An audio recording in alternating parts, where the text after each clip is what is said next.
sɔrdasi ninnu bolo dalen bɛ sɔrɔ kisɛba kan Mohamed Bazoum ka ko la kamasɔrɔ u ko jamana ɲɛma in tun ye kuma minnu lase kɔkan faamaw ma ko ani a ka denbaya minɛlenw tɔɔrɔlen don ni balo ji fura ani kurantanya la wa k'u ye a ka nɛgɛjuluw ɲagami k'a bali weleliw la. CNSP ko o kuma bɛɛ ye nkalon ko gɛrɛntɛ ma ta ka ɲɛsin jamana ɲɛma in ma.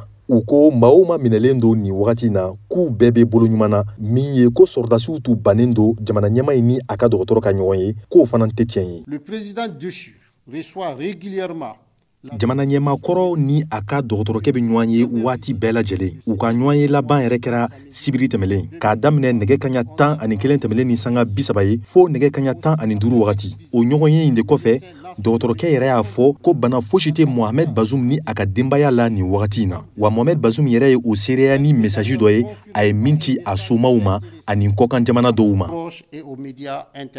Nin kumaw b'a yira ko sɔrdasiw kɛlen bɛ ka Mohamed Bazoum ka nɛgɛjurula weleliw kɔlɔsi. Sabula colonel major Abdraman Amadou Clara k'a fɔ ko seereya minɛnw b'u bolo min bɛ nin kuma ninnu bɛɛ sɛbɛntiya. Wa kibaruya kura u ko tuguni ko Mohamed Bazoum ni maa dɔgɛrɛw na nɔ minɛ janfala u ye min ta ka ɲɛsin jamana ma. Le gouvernement nigérien a réuni à ce jour. Niger jamana ye seereya caman fara ɲɔgɔn kan bi min b'a to Mohamed Bazoum ni a nɔfɛmɔgɔw bɛ se ka nɔ minɛ jamana kɔnɔ yan ani jamana kɔ kan u ka kɛwalew la.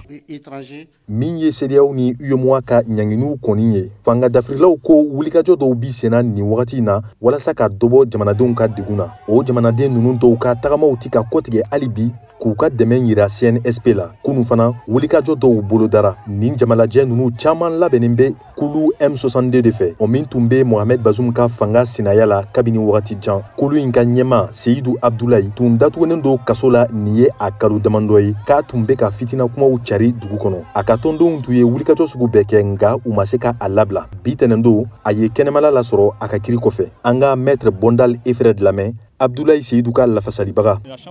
Kiribulon ye ɲangini kɔn bi min tun taara k'a nɔrɔ jagoya la Seydou Abdoulaye la. O min senfɛ a fɔra ko a tun na kalo 9 kaso kɛ nin ka CFA $1,000,000 sara jamana ye. Kɔkan hali bi CEDEAO tɛ ka jamana dɛmɛbaga caman sɔrɔ ka fara a yɛrɛ kan ka na kɛlɛ la Niger, Côte d'Ivoire, Sénégal, Benin ani Nigeria kɔfɛ CEDEAO jamana tɔw fɛla tɛ o fɛrɛ in ye. Wa hali u ka nin jamana 4 ninnu na lasigidenw ni olu ye députéw ye olu dɔw fana ma sɔn. Faragbɛla États-Unis kaw fana ka lasigiden kura Niger ambassadrice fana kuma bɛ sen na k'o kan ka baara daminɛ a tɛna mɛn. O jamana in teri baarakɛɲɔgɔnba ye Niger ye. Dɔw yɛrɛ ka fɔ la ko a fɔ États-Unis laban tɛ ka jɛni nin fanga dafiri in ye ka Faransi to a ka kɔni na Niger yɛrɛ kɔnɔ. Kunungo jatigɛwalelaw ye jan da sɔrdasi kulu dɔ ye Sanam dugunin na. FDS maa 6 fagara o senfɛ ni k'u ka mobiliw jeni. Mahamoud Kabajakite, VOA Bambara, Niamey, Niger.